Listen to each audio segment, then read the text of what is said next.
Assalamualaikum warahmatullahi wabarakatuh. Perkenalkan, saya Silaninin Wisnantiasri, CPNS, dosen asisten ahli dari Universitas Terbuka, peserta Latsar Kemendikbudristek Angkatan 1 Kelompok 2 yang diselenggarakan oleh PPSDM Aparatur Perhubungan. Pada kali ini saya akan membahas mengenai analisis isu strategis di unit terkerja. Tutor dalam tema kali ini adalah Insinyur Sugiyarjo MSI. Unit kerja yang diangkat dalam analisis ini adalah Universitas Terbuka. Universitas Terbuka merupakan perguruan tinggi negeri ke-45 yang berlokasi di Jalan Cabe Raya, Pondok Cabe, Pamulang, Tangerang Selatan, Banten. Universitas Terbuka didirikan berdasarkan pada Kepres Nomor 41 Tahun 1984 dengan mandat yang pertama, memperbesar daya tampung, meningkatkan kemampuan tenaga terdidik, dan memberi kesempatan kepada para tenaga terdidik guna melanjutkan pendidikannya sambil bertugas. Dalam rangka menjalankan mandat pemerintah, Universitas Terbuka memiliki visi menjadi perguruan tinggi jarak jauh berkualitas dunia. Universitas Terbuka memiliki milestone menjadi yang terdepan dalam inovasi PTJJ. Pada tahun 2020, terintegrasinya layanan pendidikan dan jejaring Cyber University pada tahun 2021 hingga 2025, terwujudnya ekosistem pendidikan digital pada tahun 2026 hingga 2030, dan UT memiliki ekosistem pendidikan digital yang kokoh pada tahun 2031 hingga 2035. Selanjutnya kita akan memasuki materi analisis isu strategis. Kondisi saat ini, Rektor Universitas Terbuka Profesor Dr. Oja Darojat menyampaikan bahwa terdapat 3 isu UT yang ada di lingkungan kampus, yaitu intoleransi, kekerasan seksual, dan perundungan atau bullying. Terdapat pula isu yang tidak kalah populer, yaitu penyalahgunaan narkoba.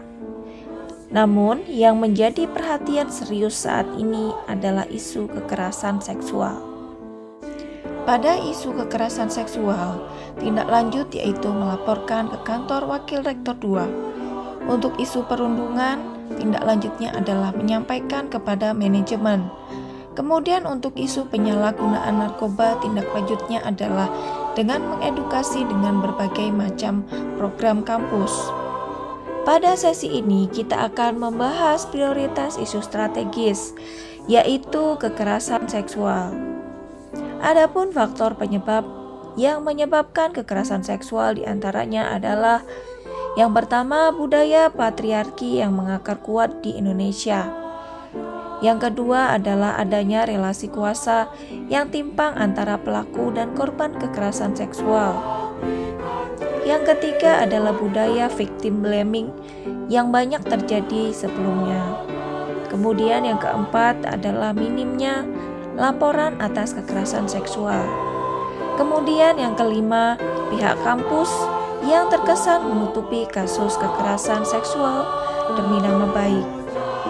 Faktor penyebab lain yang dimiliki UT adalah bahwa UT memiliki cabang di seluruh Indonesia sebanyak 39 unit program belajar jarak jauh atau kita kenal dengan UPBJJ, dan 1 layanan luar negeri dengan kurang lebih 350.000 mahasiswa, sehingga menyulitkan pemantauan aktivitas mahasiswa. Kekerasan seksual bisa menyebabkan berbagai macam dampak. Yang pertama adalah dampak psikis. Korban mengalami berbagai macam gejala kejiwaan dari yang ringan sampai yang berat, seperti tertekan, depresi, dendam, trauma, hingga keinginan bunuh diri, apalagi disalahkan oleh orang di sekelilingnya. Kemudian juga ada dampak fisik. Korban mengalami kondisi tubuh yang menurun karena menurunnya nafsu makan, tidak bisa tidur, masalah pencernaan, masalah dengan pola makan. Kemudian dampak sosial. Korban menjadi perbincangan publik, dijadikan bahan gosip, dihina, dituduh karena pakaian, gaya hidup, dan kehidupan pribadinya, bahkan dikatakan sebagai simpanan dosen. Kemudian dampak pendidikan, yaitu akademik menurun, sering bolos kuliah, korban mengubah rencana akademik, bahkan ada yang berhenti kuliah. Salah satu gagasan kreatif yaitu dengan membangun whistleblowing system. Saat ini UT sedang membentuk tim khusus untuk menangani permasalahan ini yang disebut Satgas Pencegahan dan Penanganan Kekerasan Seksual atau PPKS. Gagasan yang diusulkan adalah membentuk whistleblowing system untuk tindak kekerasan seksual. Whistleblowing System Kekerasan Seksual atau disebut sebagai WSKS merupakan mekanisme pengaduan dugaan adanya tindak kekerasan seksual yang melibatkan sivitas akademika. Selanjutnya akan dibahas dari sisi penerapan nilai-nilai adaptif dan kolaboratif.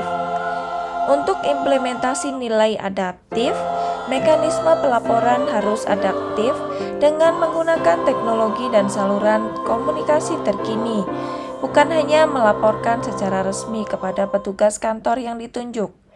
Saluran whistleblowing dapat menggunakan aplikasi yang terenkripsi dan terjamin keamanan rahasia pelapor. Sistem itu hanya bisa dibuka menggunakan sandi dari beberapa pejabat yang bertugas atau tim satuan tugas penanganan kekerasan seksual. Untuk implementasi nilai kolaboratif, sistem WSKS tidak bisa memberikan hasil yang maksimal apabila tidak didukung oleh berbagai pihak yang berkolaborasi. Yang pertama, pembentukan Satgas PPKS terdiri dari unsur pejabat, dosen, tenaga kependidikan, dan juga mahasiswa. Setelah membentuk Satgas PPKS, langkah selanjutnya adalah membangun aplikasi WSKS yang melibatkan Satgas PPKS, pejabat, mahasiswa, dan tentunya IT support yang akan membangun aplikasi. Kemudian setelah aplikasi terbangun, dilakukan sosialisasi dan juga pelaksanaan dan monitoring dilakukan oleh Satgas PPKS secara berkala. Demikian pembahasan analisis isu strategis. Semoga bermanfaat.